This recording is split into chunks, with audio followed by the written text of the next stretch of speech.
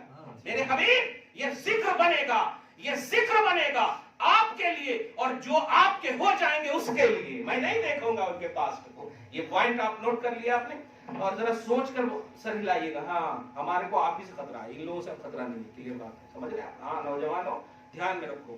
لوگ آپ کو بڑا چٹھی نکالتے تھے.